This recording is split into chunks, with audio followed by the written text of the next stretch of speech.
আল্লাহ কয় না জানোয়ারেরও কিছু বুঝ আছে, বালহুম আদাল, এটা জানোয়ারের চাইতে আরো নিকৃষ্ট, ঠিক কিনা? মন থেকেও যে বুঝে না, চোখ থেকেও যে দেখে না, কান থেকেও যে শুনে না, বিবেকটারে কাজে লাগায় না, তো ঠিকই এর মানুষ পশুর চাইতে আরো নিকৃষ্ট। এটাকে আমার কথা না, আল্লাহর কথা। শুধু এদিকে তাকান, এদিকে তাকাই, শুধু আমার দিকে তাকাই থাকে। ওয়াজ শুনতে আসছে, এত দিকে তাকান কেন? আমিন কর। সবাই খেয়াল করে মনোযোগের সাথে শুনেন। প্রত্যেকদিন তো এখানে আপনার জন্য কেউ ওয়াজের আয়োজন করবে না। ডেইলি ওয়াজের আয়োজন করা কি সোহাগের দ্বারা সম্ভব? আর প্রত্যেকদিন কি আমি এখানে আসা সম্ভব? আপনি মনোযোগের সাথে বসবেন। মোবাইলগুলো বন্ধ করেন, যারা মোবাইল ধরে রেখেছেন এগুলো বন্ধ করেন, এভাবে রেকর্ড হয় না। বন্ধ করেন, আমার দিকে খেয়াল করে গভীর মনোযোগের সাথে খরগোশের মতো কান খাড়া করে মাছের মতো নিষ্কলঙ্ক নয়নে কথা শুনতে হবে ইনশাআল্লাহ। আমরা কেউ মোবাইল ধরবো না। প্রত্যেকদিন তো আমরা ওয়াজ শুনতে পারি না, সময় পাই না, তো আমরা ব্যস্ত মানুষ। একদিন ওয়াজ শুনবো, মনে প্রাণে গেঁথে নেব, যেন এই ওয়াজ মৃত্যুর আগের দিন পর্যন্ত আমল করে যাব। একদিন যখন মরে যাব, সেদিন ঘোষণা হবে মানুষটা নাই, সবাই মিলে দলে দলে আমার জানাজায় এসে কাফন করিয়ে যখন দাফন করে দেবে, সবাই দেখো মাটির কবর, আমরা যেন কবরে গিয়ে দেখি মাটির কবর মাটি নাই, মাটির কবর জান্নাতের টুকরা হয়ে গেছে। বলেন সুবহান। এতগুলো লোক সুবহানাল্লাহ বলে যাওয়া যায়, জোরে কোন সুবহানাল্লাহ। এত মাশাআল্লাহ, আরো জোরে সবাই পড়েন আমিন। তাইলে এবার কি হইল? যারা চোখ থাকার পরও দেখে না, মানে তাদের দেখাটা কামও লাগায় না, মন থাকতেও যে যারা বুঝে না, কান থাকতেও যারা শুনে না, আল্লাহ করি দেখতে মানুষের মতো, আসলে মানুষ না। এরকম মানুষ আমরা সমাজও আছে নাকি নাই? নাই আসেনি এই দেশ? তাহলে এটির সংখ্যা বাইরে গেছে। এই সংখ্যা এটা তারা পাইল তো, এটা ১,৫০০ বছর আগের থেকে এই সংখ্যা আইছে। নবী যখন দিনের দাওয়াত দিছে, মানুষ হয়েছে দুই ভাগ, একদল আল্লাহওয়ালা, একদল শয়তানওয়ালা। একদল নবীরে নবী মানছে, আরেক তারা মানছে না। একদল আল্লাহরে আল্লাহ মানছে, আরেক তারা দেব দেবীর পূজা করছে। তো এই দল নবীর জমানায় যেমন ছিল, দুই দলে তো ছিল। একদল হলো আবু বকর, উমর, উসমান, আলী, তালহা, জুবায়ের, আব্দুর রহমান ইবনে আউফ, সাদ ইবনে রাবিয়া। তারা ছিল আল্লাহওয়ালা। সুবহানাল্লাহ বলবেন না? আর শয়তানওয়ালা ডিকারা আবু জেহেল, আবুল আহাব, উতবা, সাইবা, মুগিরা, এটি হলো শয়তানওয়ালা। তো আবু বকর ছিল ১,৫০০ বছর আগে। আমরা এখন যারা এখানে আছি, আমরা কি শয়তানওয়ালা না আল্লাহওয়ালা? জাহান্নামী না জান্নাতি? জান্নাতি। এখন আমরা যারা আল্লাহওয়ালা জান্নাতি, আমরা কারা? আমরা হলো ওই ১,৫০০ বছর আগের আবু বকরের বংশধর, উমরের বংশধর, উসমানের বংশধর, আলীর বংশধর। আমরা গায়ের ভিতরে তারার রক্ত। সুবহানাল্লাহ বলেন না? ১,৫০০ বছর আগের আবু বকরের বংশধর যদি এখন বাটপাড়া থাকতে পারে, তাহলে ১,৫০০ বছর আগের আবু জেহেলের বংশধরও তো কুমিল্লা থাকতে পারে। পারে নাকি পারে না? ওই এই দিয়ে এই দিয়ে, হ্যাঁ এই দিয়ে এই দিয়ে, ওই যে অমানুষ, পশু, নিকৃষ্ট, ডাকাতি করে, চুরি করে, ফেন্সি ডিল খায়, ইয়াবা খায়, তারপরে বর্ডারের ভিতরে গিয়া সেটা আপনি স্মাগলিং করে। এই মানুষগুলা, এই মানুষ কি? ওই যেটি আগে ১,৫০০ বছর আগে আসিল, যারা নবীর বিরোধিতা করছে, তখন তারা ১,৫০০ বছর পরে আইয়া ইসলামের বিরোধিতা করে, আলেম ওলামার বিরোধিতা করে, মসজিদ মাদ্রাসার বিরোধিতা করে। ঠিক কিনা? তারাই ওই লোকগুলাই ওদের বংশধর। তা আমরা বালামেশের বংশধর দেখিয়া আমরা আল্লাহ আল্লাহ হইছি। আর যে অসুবিধার দলে আলেম ওলামার বিরোধিতা করে, মসজিদের বিরোধিতা করে, মাদ্রাসার বিরোধিতা করে, তার হলো অসুবিধার বংশধর। তৎকালীন জমানায় নবীরে জ্বালাইছে, তখন ইসলাম রে জ্বালায়। আলেম ওলামার বিরোধিতা করে, দেখলে টিটকারি মানে মস্কারা করে। দেখছেন না? ভালা ভালা মানুষ বাইক ঘুমাইতে পারছে না। মসজিদের ইমাম, মসজিদের ইমামতি গেছে গা দলের বিরুদ্ধে কথা যাওয়ার কারণে। ঠিক কিনা? মসজিদের ইমাম ইমামতি নাই। কে রে? এই বেড়ায় এই সুদের বিরুদ্ধে ওয়াজ করে আলাইছে। আর যেহেতু সভাপতি সুদ খায়, তো এবার চাকরি চাকরি করবে, চাকরি তো থাকবে, সভাপতি সুদ খায়। আর এই হুজুরে সুদের বিরুদ্ধে ওয়াজ করছে, তো কইছে আপনি আর চাকরির দরকার নাই। কয় কে রে? কয় গত শুক্রবারে যে আপনি ওয়াজ করছেন ফলা পাইনি আমার কাছে আছে আইসেছে। ওই যে আমার যে সুদ খায় ওয়াজ যে পড়তে আছে ফলা কিন্তু বুঝা লাইছে ইমাম সাহেবের ওয়াজ সব টিয়া পাড়ার উপরে যেটা মাটি ফুটছে এই গিয়ে গড়িয়ে যাবে। তো এবার আদৌ এই বিরোধিতা করবো। এখন যার স্বার্থের বিরুদ্ধে যা ইসলামের কথা তারা ইসলামের বিরোধিতা করে। আলেমারা তো ইসলামের ভাই গো, ওই আলেম ওলামাই হইল ইসলাম। কারণ আল ওলামাউ ওয়ারাসাতুল আম্বিয়া, নবীজি বলছেন ওলামাই কেরাম হলো নবীর ওয়ারিস। তুমি ওর নবী ফাইবা না, আলেম ফাইবা। আলেমরে মহব্বত করবা যেন আমার নবীরে মহব্বত করা হয়েছে। সুবহানাল্লাহ। আলেমরে সম্মান করবা যেমন আমার নবীরে সম্মান করা হয়েছে। এর লেগে মাদ্রাসারে কইছে নবীর ঘর। মাদ্রাসারে যে নবীর ঘর করলে একবার চিন্তা করলেন না, নবী কি আমরা বাটফাড়া মাদ্রাসা থেকে ঘুমায়? আমার কথা কথা ঘুমা উনি কি আমরা ইয়ে থাহে নবীর ঘর কয়ে গেলে? এটা নবীর ঘর বলার পিছনে কারণ কি? এই যে মসজিদের ভিতরে তো আল্লাহর ঘর, কি কারণ? আল্লাহ কি এখনো থাহে নাকি? আল্লাহর নামে আমরা দলিল দিছি নাকি?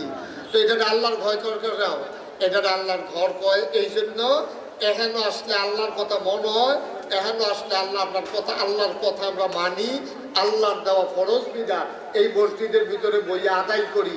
এর লেগে কয় এটা আল্লাহর ঘর। সুবহানাল্লাহ বলেন না? আর ওই নবীর ঘরের ভিতরে এখন নবীর কথা হাদিস শিখায়, নবীর দিন শিখায়। ১৫০০ বছর আগে নবী যেমনি শিখাইছে এই মাদ্রাসার ভিতরে শিখায়। ১৫০০ বছর আগে নবীজি যেমন মসজিদ মিয়ার সকলে লইয়া নামাজ পড়ছে, তখনও মসজিদে নামাজ পড়া। এই জন্য মসজিদে তো আল্লাহর ঘর, মাদ্রাসারে তো নবীর ঘর। এর ভিতরে কোনো আল্লাহও থাকে না, নবীও থাকে। সুবহানাল্লাহ। তাহলে আপনি যখন দেখবেন যে মাদ্রাসার কেউ বিরোধিতা করে, তা কি নবীর পক্ষে না বিপক্ষে? কেউ যদি মসজিদের বিরোধিতা করে তাহলে কি পক্ষে না বিপক্ষে? মসজিদের হুজুরের কেউ যদি বিরোধিতা করে অন্যায় ভাবে, হ্যাঁ, হুজুর যে দুষ্মুক্ত তা না। আলেম যদি দুষ করে এটা যে কোন যেত না তা না। আলেম দুষ করলে তো দোষী, ভালো মানুষে দুষ করলেও দোষী, খারাপ মানুষে দুষ করলেও দোষী। কিন্তু অযথা অন্যায় ভাবে কোরআন হাদিসের কথা কোয়ার কারণে আপনি আলেমের চাকরি খেয়ে লাইবেন, আপনার লোকে বঞ্চনা দেখে জেলখানা হয়ে যাবেন গা, আপনি গুম করে লাইবেন, আপনি হত্যা করে লাইবেন, লাশ বেজায় বিষয়ে হন যেত না। তাইলে আপনি যেন সরাসরি আপনি ইসলামের বিরোধিতা করলেন, ঠিক কিনা? মুসলমান মন দিয়ে শোনো, আমাদের একটাই ঠিকানা, এই ঠিকানার নাম হইল জান্নাত। সুবহানাল্লাহ। না এখন আপনি যদি বলেন হুজুর আমি তো জান্নাতে যেতে চাই, জান্নাতে আমি যেতে চাই, এখন আমার কি করা লাগবে? আপনি যদি বলেন ভাই আমি তো ঢাকা যাইতে চাই, আমার কি করা লাগবে? জীবনে আপনি ঢাকা যান নাই, এখন আপনি ঢাকা যাইতে চান, কি করা লাগবে? আপনারে বলছে যে তুমি কাপড় চোপড় সুন্দর করে পইরা কিছু বেশি টাকা নিয়ে ভাড়া টাড়া নিয়ে তুমি ওই ফোদ্দার বাজার বিশ্ব রোড নাইলে আলেখারসর বিশ্ব রোড গিয়া দাঁড়াই থাকবা। বাস আসলে বাসে উঠা যাবা, অথবা শাসনগাছা থেকে বাসে উঠবা। বাসে উঠলেই তুমি ঢাকা চলে যাবা, ভাড়া দিলে কোনো চিন্তা নাই। আপনি ফতুয়ার বাজার বিশ্ব রোড দাঁড়াই রয়েছেন, হুজুরে কইছে বাসে উঠলে ঢাকা। এখন বাস আইছে, আপনি বাসে উঠছেন, বাসের মাথা হইল খুব দিকে, এখন বাস তো চলতে আছে, হুজুরে কইছে বাসে উঠলেই ঢাকা। আপনি উঠে গেছেন বাসে, বাসের মাথা হইল পূব দিকে, আপনি গেছেন ফেনী। ফেনী যাওয়ার পরে কন্ট্রাক্টরে কয় ভাড়া দেন, এবারে জিগা ঢাকার ভাড়া কত? বাস এখন কই আছে? বাস আছে ফেনী, আপনার কাছে ভাড়া খুঁজছেন পরে আপনি জিগাইতেছেন ঢাকার ভাড়া কত? কয় কি এর ঢাকা? তা আমার দিন আগে এসে ফিরসা বুঝে কইলো ফোদ্দার বাজারতে বাসে উঠলে বেড়ে রাহা যাওয়ান যায়। তো আমি দুধটা বইয়া রয়েছি, আপনি দেখুন ফেনী। ফেনী আইয়া পড়ছেন কিতা? ফেনী কিতা? ঢাকা যেত না, এটা বাস। বাড়ি নিয়া হুজুরে কইছে বাস উঠলে আপনি ঢাকা যেতেন ঘটে, তো আপনি চাইতেন না এই বাস কখনো যাবেন না, বাস এটা সাউন্ড লাগতো না। সিটাগাঙ্গে বাস উঠলে আপনি ঢাকা যাবেন কেমনে? এখন আপনি যে জান্নাত যাইবেন, সিটাগাঙ্গে বাস উঠলে যেমন ঢাকা যাওয়া যায় না, জাহান্নামের গাড়িতে উঠলে জান্নাতে যাওয়া যায় না, ঠিক কিনা? আপনি তো জাহান্নামের গাড়িতে উঠলে জান্নাতও যাইতেন চান, সিটাগাঙ্গে বাস উঠলে আপনি ঢাকা যাইতে চান। তা আমরা কি সবাই জান্নাতে যাইতাম চাই? কয় না তো, সবাই কয় না তো। তারা মনে করছে সাক্ষী ভাই যেহেতু আপনার বেয়র এবার গেলে কি আপনারা না লইয়া যাইব, হ্যাঁ যাইতা নাই। আমরা কি সবাই জান্নাতে যাইতে চাই? সবাই কনা আমিন, জোরে কনা আমিন। আচ্ছা, এই তো মাশাআল্লাহ লাইনও পড়ে গেছেন গা। জান্নাতে যাইতে চাইলে কি করা লাগবে এখন এই ব্যাপারে ওয়াজ।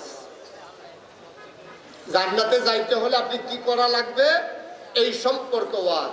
আপনি যদি জান্নাতে যাইতে চান, ভাই আপনারা ছবি টবি যারা তুলে ফটো সেশন শেষ করেন, আপনাদের জন্য মাহফিলের ক্ষতি হচ্ছে তো। বসেন,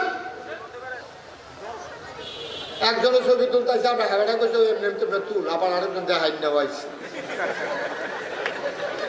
কারবার দেখছি। হ্যাঁ হয়নি, ছবিটা হয়নি। এটা আপনি ফিক্সড করে দেন, এই যে সাংবাদিক ভাই আপনি ফিক্সড করে দিয়ে বসে যান, বিরক্ত করা যাবে না। সবাই কোনা আমিন, জোরে বলেন, আরো জোরে। এখন আমরা ভাটপাড়া আজকের মাহফিলে যে মাগরিবের পরে মাশাআল্লাহ এই লোকটি যদি সত্যি বইতো ততটা অনুভব লাগে। মাশাআল্লাহ এখান থেকে শুরু হয়েছে এমনি ঘুরান দিয়া, এই যে অনেক লোক আপনারা আইসা পড়ছেন। জায়গাটা সুন্দরভাবে হয় নাই, আমি আমারও পরামর্শ করে নাই। প্যান্ডেলটা করার দরকার ছিল আইনের মাথা, আর এমনি লম্বা মসজিদ বেড়াইয়া বইলে ধনুষের আমরা অনেক লোক বইতে পারলো, জায়গা ছিল। আমরা জায়গাটা সামনের দিকে আমরা খেয়াল করবো ইনশাআল্লাহ। এই যে কথা বলতে সবাই কোনা আমি, তাইলে আমরা কি সিদ্ধান্ত হলো? জান্নাতে যাইতেন চান? তাইলে সহজে আমি একটা রাস্তা দেখাই দিতেছি, আপনি শুধু এটা মানবেন। আপনি দেখবেন যে মৃত্যুর পরে সবাই মিলে যখন আপনার কবরে শোয়াই দেবে, সবাই দেখবে মাটির কবর। আপনি কবরে গিয়া দেখবেন মাটির কবর মাটি নাই, মাটির কবর জান্নাতের টুকরা হয়ে গেছে। বলেন সুবহানাল্লাহ। জান্নাতে যাইতে হলে 4টা কাজ করুন না। কয়টা? সবাই কথা কয়েন জোরে, কয়টা? জোরে করারও কয়টা? 4টা কাজ করা লাগবে জান্নাতে।